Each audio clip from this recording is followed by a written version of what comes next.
All right, guys, thank you so much and welcome to Manchester United and Everything Football. This is episode 6, and as you can see, we have a special guest with us here today.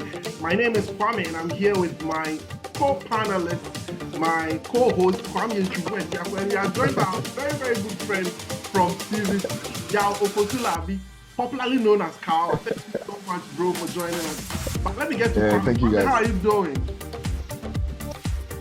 What can I say? A defeat every week just makes your week. It was an emotional roller coaster yesterday. Yeah. I mean, the sequence of events. Tough result, very tough result. Hard one to take. Yao Opotulabi, aka. Yes, sir. Good to have you here, bro. Good to have you here. Yeah. I mean, it's so good to be here. I don't think I've spoken about Manchester United in a very long time, so it's good to be here. Good to have you, and we hope to see you more on Yeah, most definitely. All we do is to discuss Manchester United, everything football, but predominantly it's Manchester United. So remember to do what? Hit what? The subscribe button always. And also hit the notification bell every time so you could be notified anytime we drop a new episode. So we are doing a 2-part episode today. There is part 1, and later in the week we'll drop part 2. So it's a special edition actually. So please stick and stay with us. We'll be right back after this.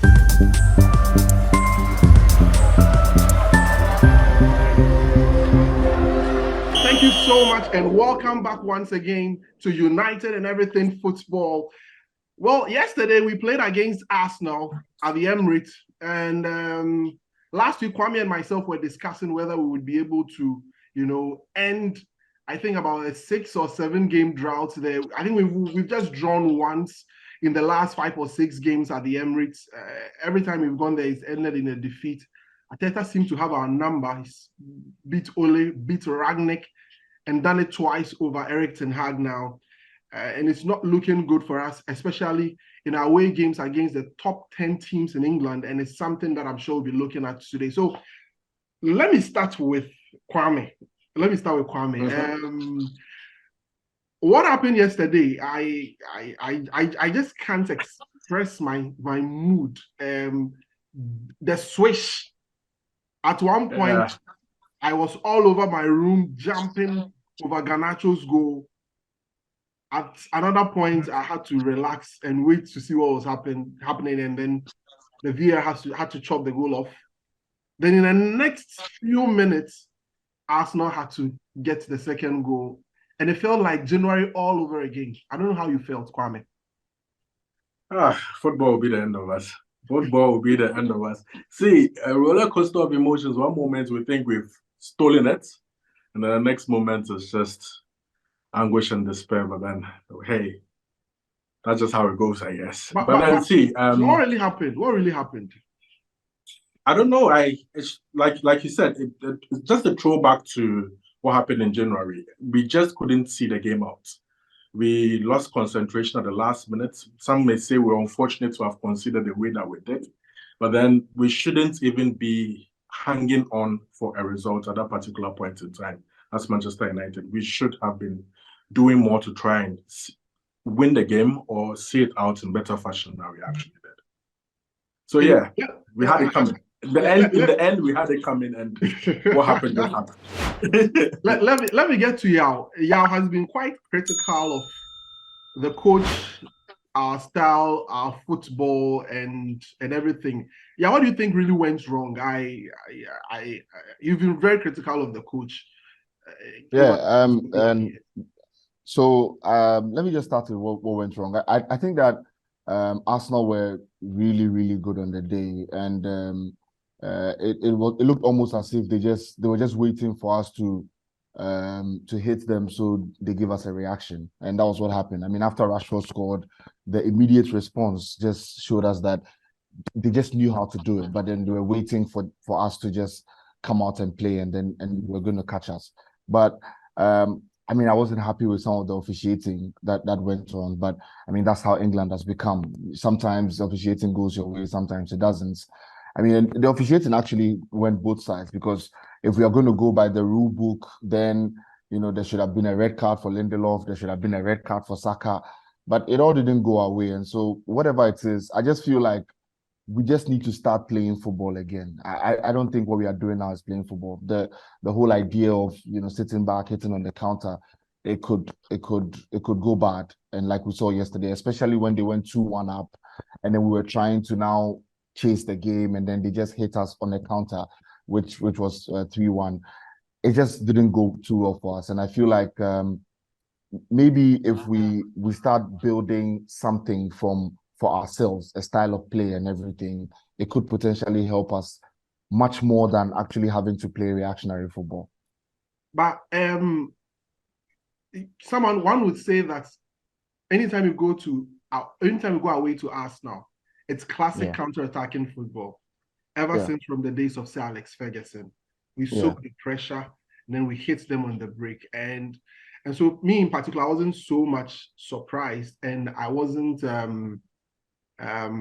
so worried with the style or the approach. I felt we had a game plan, and if you could see from the first half, in the first 30 minutes, all we did was to calm the tempo that Arsenal were bringing to us.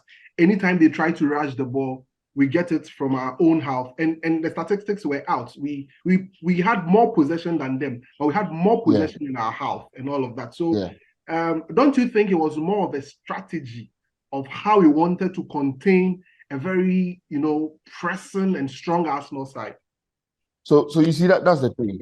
Like you mentioned, in the last 6-7 games, we've not beaten them there, and we've deployed the same idea of having to soak the pressure and hit them on the counter, and their coach has clearly learned, and so things are particularly not going well for us anytime we go to Arsenal, because Arteta just knows that United are going to try to calm down, soak the pressure, hit them on the counter, and all of that, and so he had something to do about it, and it showed also in that goal that was ruled offside, because then Gabriel kind of knew that there was going to be a counter attack, and so he just waited in his track a bit before he took the next step, and then he just did enough to get Garnacho offside. I mean, the offside decision, I don't know, it's a bit marginal, but I mean, whatever it is, I mean, the thing is that because he stood his ground a bit and didn't move, the lines were drawn in his favor, and so. but that was That was a very smart bend. The way it was exactly, exactly. Quickly, it was a really smart bend, and I think that it is something that maybe Mikel Arteta has told the players that these guys are going to hit you on the counter. They are faster than you, because if you look at the United front line, even when Højlund came on, he was faster than the Arsenal defense, and so they knew that they just had to keep a certain line and hold it well, because if they don't do that, you're going to hit them. And so Arteta has learned. I just hope that next season, going back to Emirates, Erik ten Hag would also learn and try to alter the formation a bit. Kwame, do you think it's a game plan gone wrong, or it was a matter of hard luck?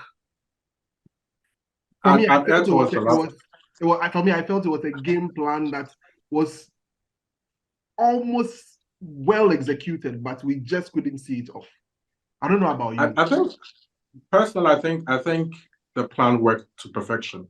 Because see, it's a throwback. We spoke about this before the game, that there's a way you have to beat Arsenal. I felt we did enough to beat Arsenal. We're just unlucky with that marginal offside decision. Personally, I still think the lines were drawn wrongly. I don't care what anybody tells me. Those lines were drawn wrongly. That was a perfect execution of a counter-attack. Classic goal against Arsenal at the Emirates to steal a result. On any day, let's just say Gabriel didn't do what he did, or he didn't do what he did perfectly, because we're saying it's perfect because at the end of the day, the results went in his team's favor. Exactly. If he had just missed the step by a millisecond or by an inch, it's 2-1, and we are going, that's classic Manchester United at Arsenal. Splendid performance, splendid execution of tactics, splendid results. So I just feel we're unlucky. I'd say we're unlucky because on any other day, that result could easily have gone in our favor. Easily. So yeah, most United fans are not as upset about yesterday's performance compared to the first 2 or 3 games in the season, because we actually did turn up. You can't say we did not know what we're doing, or we did not put up a fight, or we just sat back and then soaked up pressure. No, what we did on the day for me was more like controlling your opponents by just having the ball, despite the fact that we're not posing much of a threat most of the time. But keeping the ball away from your opponents is a way of actually controlling the football game. And that's what we did for majority of the game. Mostly thanks to Onana, right? Onana, ball playing at the back with all that much composure and everything helped us to be able to keep the ball. So I think we executed a plan. It was obviously a plan to play that way against Arsenal. It's just unfortunate we didn't get the result. All right, so it was just unfortunate that it just didn't work out. Yeah, what do we do next? What do you do next against Arsenal? You are critical of the way the approach that we use there. What do you think we can do to get results at the Emirates? No, you see that the thing is that I feel like United, the players of United need to be a bit more comfortable on the ball. And yesterday it was a good reflection of how we wanted to play. But you realize that in certain key areas, the moments where that pass needs to go to the forwards, the moments where maybe Dalot has to just link up with Casemiro and run forward and gets a crossing or something. Those very key moments were missing because maybe Dalot doesn't want to hold on to the ball a lot. Bruno doesn't want to hold on to the ball. Usually, when we go into games like this, there's some kind of hot potato football that we play. Like nobody wants to hold on to the ball and try to shield a few players off. They just get it, they pass. They get it, they pass. And sometimes that approach doesn't particularly help because these guys are pressing you, especially in the midfield areas. They were pressing so hard that the moment you get the ball and you try to pass, there's another player there who grabs the ball and then tries to get things going for Arsenal. So I feel like they should just be a bit more comfortable. And it's the reason why Onana was telling everybody to calm down. And you saw him do that a lot of times because he could see that, especially in midfield, everybody just wanted to get the ball away to the attackers or whatever. Sometimes the ball should be held in the midfield a bit. There should be a bit more conviction in where the pass wants to go and all of that. And I feel like I don't think Arsenal are that too far ahead of Manchester United. It's just that, on their home turf, they're a bit more confident, they're a bit more comfortable. But I really like where the return fixture is. It's the penultimate game of the season. I saw a post. Yeah, I mean, that you had made earlier. I really, really like where the return fixture is, and I swear, wallahi, that day. I'm not supposed to be any swearing on the show. Oh God, that's an interesting. I'm sorry, guys. I'm sorry. No problem. That's good. Anyway, all right, guys. So on that note, we just have to quickly switch to our next topic of the day. We are going to look at our transfers and look at it in entirety. Now, the transfer window is shut. Last Friday was the last day for clubs in England or in Europe, except for Turkey and in Saudi Arabia, where other transfers could happen, ended. So United, we had our business. We brought in first Mason Mount. Then we brought in Andre Onana, followed by Rasmus Højlund. And then we brought in the goalkeeper from Fenerbahce. I won't mention his name because I just can't mention his name. Kwame will help me with that. Altan Banyeder. Banyeder. I just. Right. And we also brought in Sofiane Amrabat, and we re-signed Johnny Evans also after how many years away? Since 2015, right? It's been quite some time that Johnny Evans left the club, and he's back in there. So, guys, let me start with you, Yao. Looking at the whole picture, our transfers, have we solved our problems from last season? I think we've solved an attacking problem, especially in the number 9 role, and we've not had a really good number 9 in a while. And from what we saw yesterday, if that's what we are going to be seeing this season, then I think that we've gotten ourselves a really good player who's going to help us in Rasmus Højlund. Yeah. And for the goalkeeping role, I don't think that there's anything wrong with getting Onana. I mean, I've heard many people say that, yesterday when he conceded, a lot of people say, oh, De Gea says that at the near post and blah, blah, blah. Oh. But the question I keep the question I keep asking is that if De Gea is that good, he should find a club. Absolutely. Check.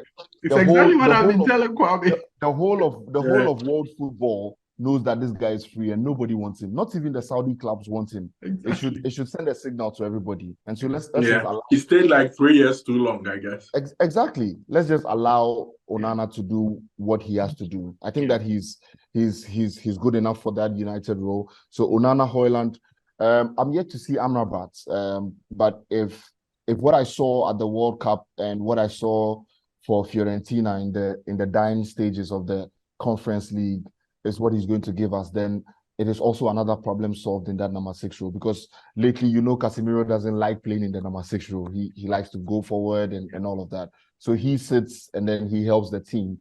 Yeah. I think the Johnny Evans signing is rubbish, and I mean, it should not have been done. The other goalkeeper, I mean, we needed another goalkeeper, and so that's fine.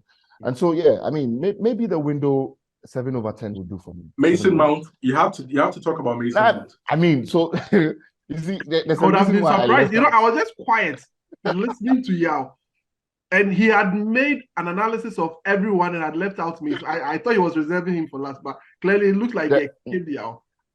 I'm not a fan of Mason Mount. I'm going to be honest. I'm not a fan of Mason Mount. I have never been a fan since his Chelsea days, and I am actually really surprised that we actually got him.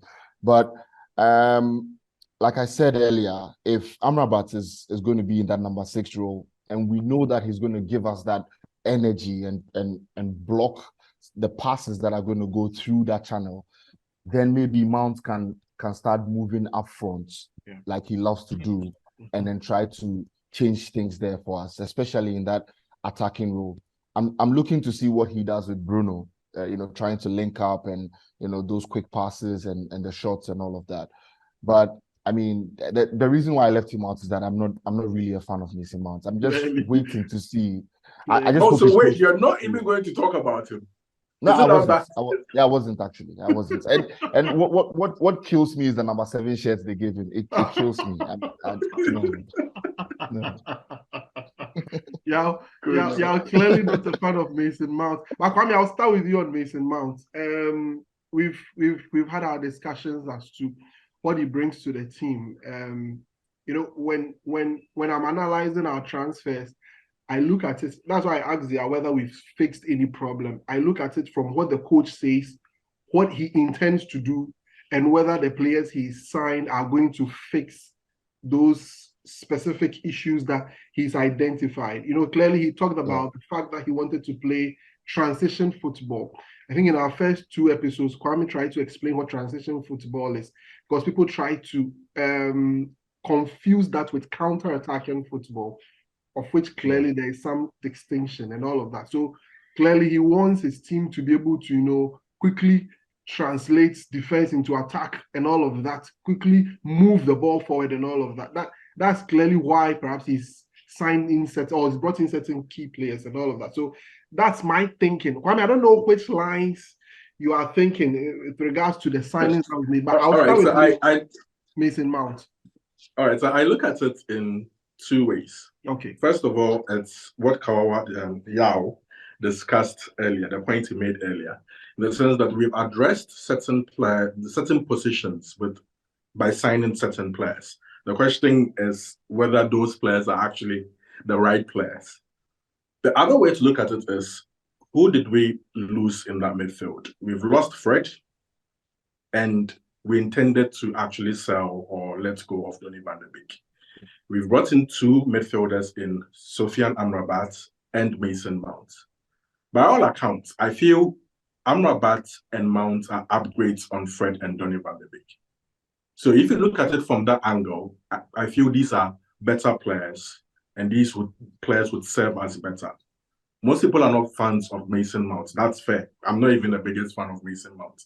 But like you said earlier, I get why the coach wants him, because he wants to play that sort of football. I'm glad in the end he got Sofiane Amrabat, because if he did not get him and was just Mason Mount without any other addition, that midfield addition would actually look underwhelming. But having a defensive midfielder who can actually deputize ably for Casemiro, and having Mason Mount, whom I expect to offer way better than Donny van de Beek ever offered Manchester United.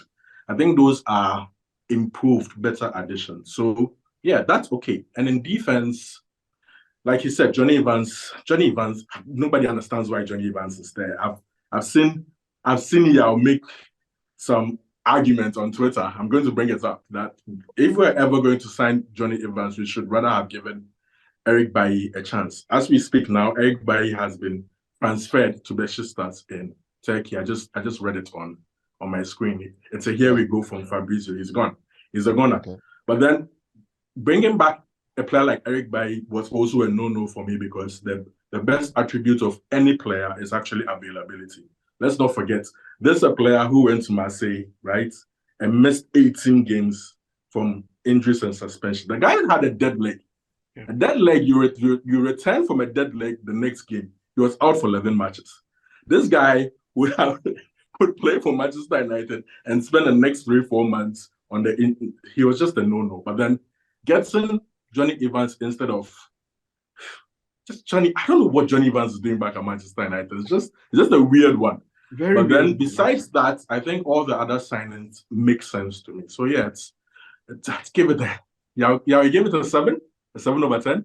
Yeah, I give it a 7. I mean, I think this is actually quite good. I'm not even convinced by Højlund yet. I don't know what we are actually getting. He looked promising in that game.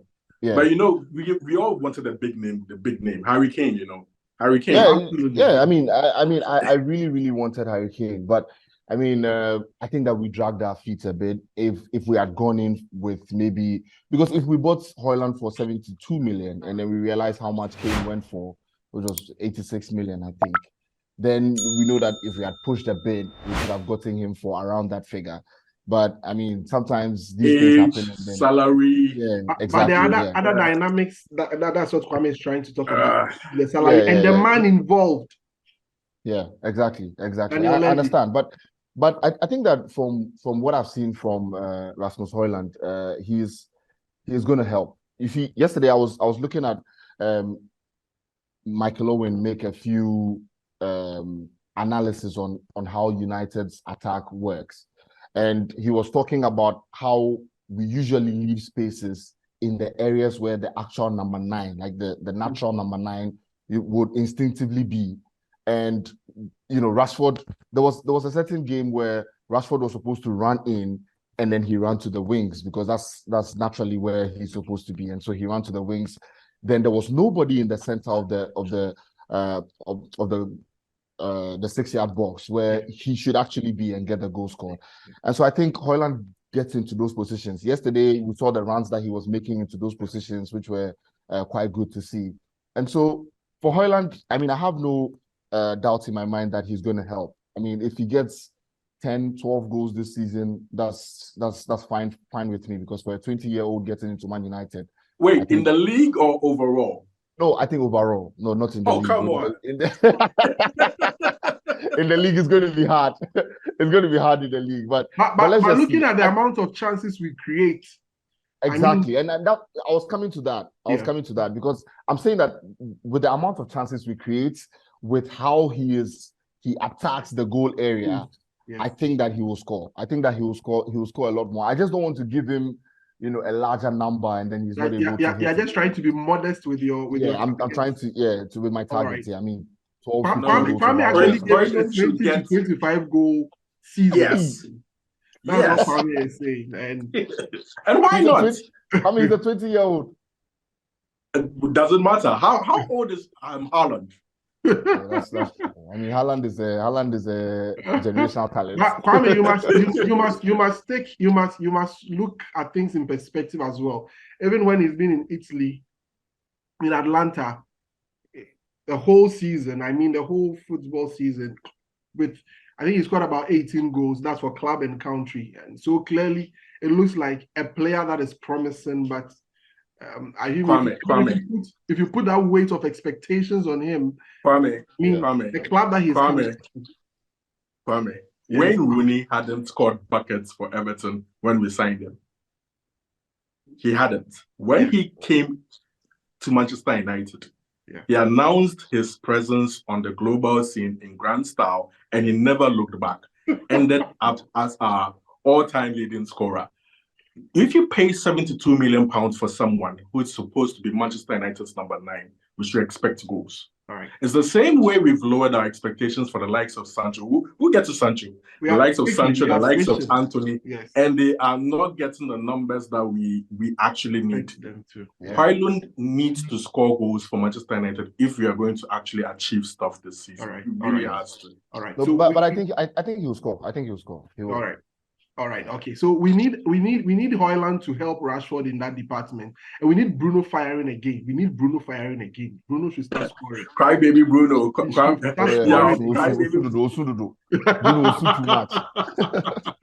All right, guys. So we are moving to our last segment for our last discussion for this part.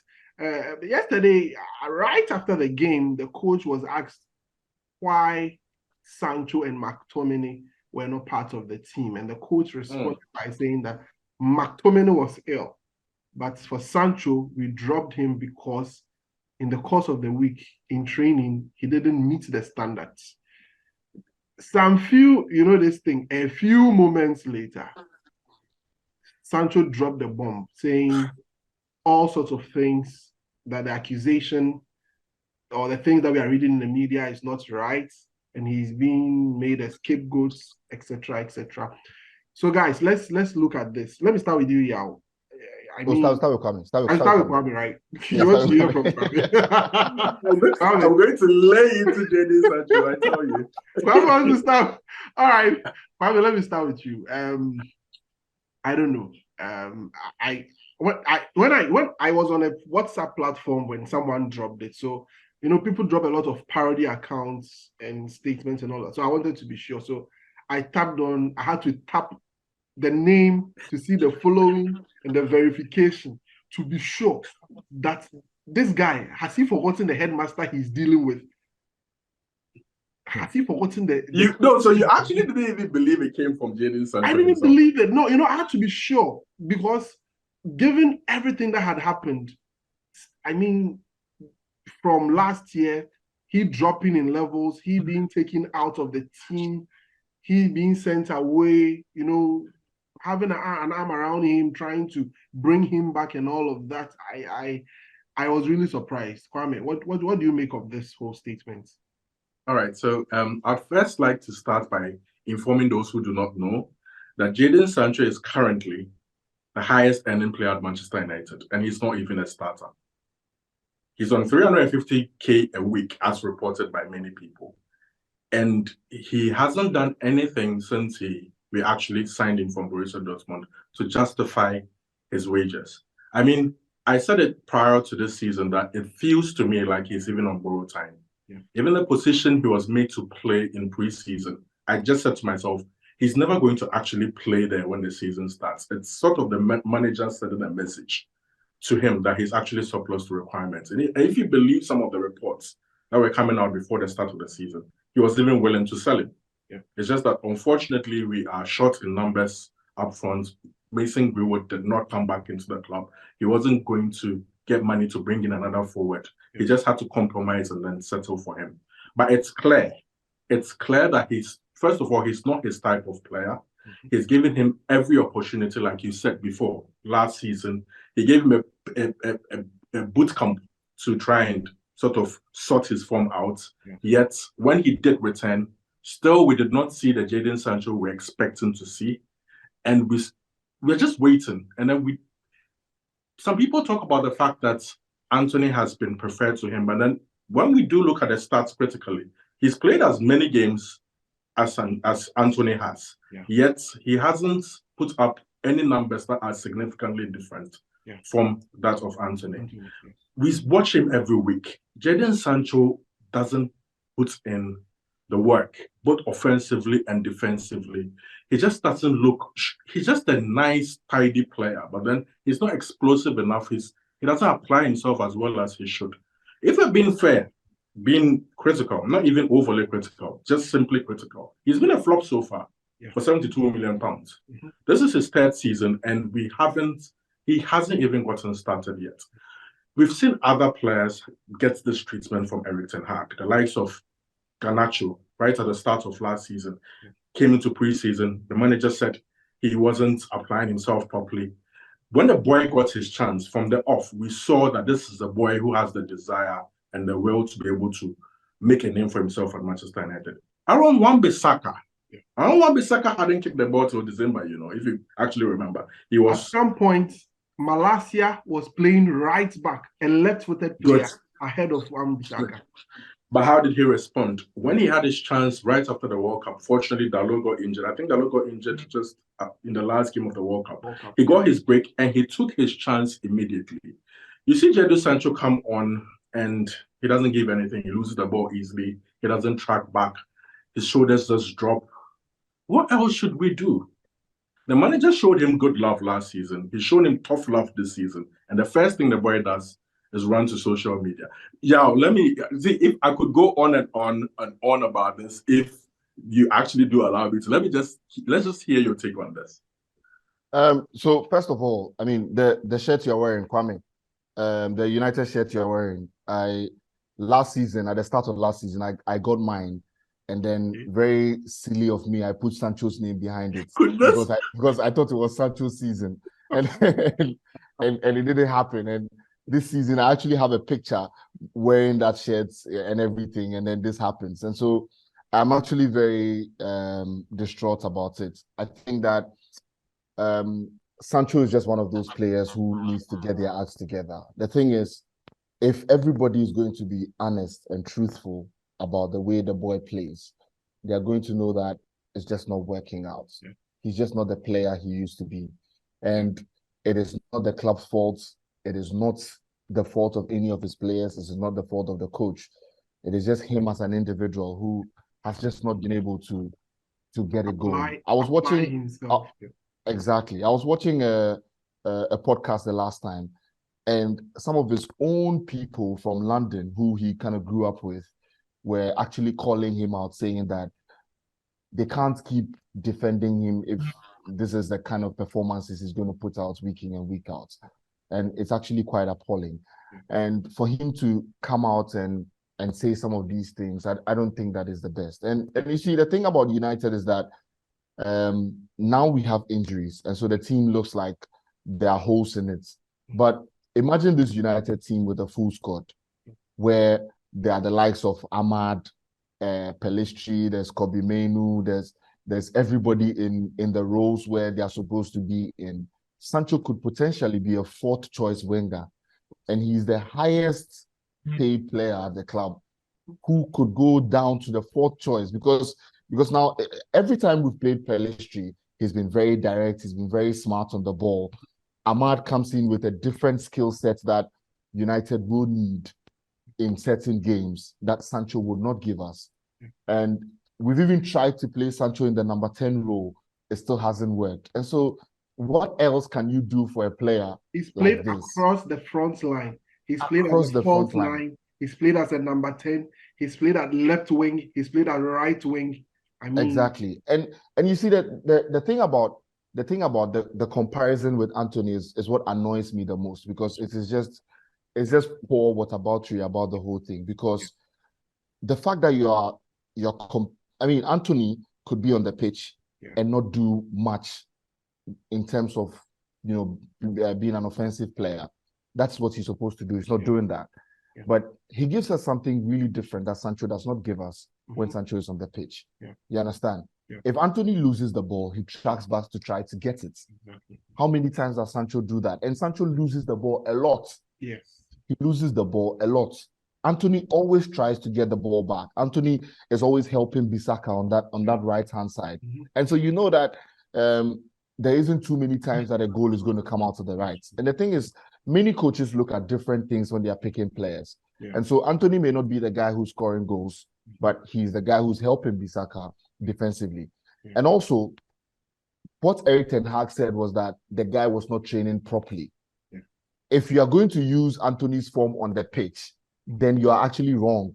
because he's actually training properly, but maybe he's not delivering on the pitch. And That's a good that's point. exactly. That's what I want people to understand, because the guy said Sancho is not training properly. He's not gotten to the level that he wants him to get. Is the reason why he's not playing. So the moment you compare him to Anthony, then ask yourself whether Anthony is training properly or not. And the coach is the one who's at training with them, and he knows. All right. And so if he says Sancho is not at that level, then he's not. And so I just think that, you know, I feel like this is the end of Sancho's United career, really, because I don't see. Imagine if he did this. Could he even have done this under Sir Alex Ferguson? The thing is, he dares not do it to even Louis van Gaal. Absolutely, he won't do that in a Louis van Gaal team. Basically, Louis van Gaal. It brings my mind back to the penalty Chicharito scored against Club Brugge. That was it. You know what he just did? He just turned and looked at Giggs' face, and that was it for Chicharito. Okay. All right, guys. Thank you so much. So, I mean, we could go on and on and on with Sancho and all that's. I mean, I agree with you perfectly. It's almost done. The coach. Someone said Ten Hag is going to have difficulty. I said this is soft work. Even Ronaldo. It's easy. That's the thing. That's the thing about asking the soft work. Ronaldo. It means anybody else could go. It's easy. And also see, just look at it. Even with these injuries that we have on the flanks and everything, now he has Højlund back. He can play Højlund, Martial, Rashford, and he'll be fine. What is the big deal? That's absolutely all right, guys. Thank you so much. So this is where we end part 1 of our episode 6 today. It's been great. Please watch out for part 2, where we'll be discussing far more interesting things. Where we'll discuss Greenwood, Anthony, and all of that. So please stay tuned with us. Remember to hit what we need an episode on Ten Hag. No, it's actually the next episode. Part 2. I'm ready for that. I'm ready for that. Oh yeah. So please stick and stay with us on part 2, where we'll be discussing Erik Ten Hag and Manchester United. Thank you so much for joining us on part 1 of this episode 6. So remember to hit the notification bell, the subscribe button every single time, so you get notified anytime we drop a new episode. Thank you very much, Kwame. Thank you very much, Kawawa, for joining us. So see you in part 2 of episode 6. Have a great time.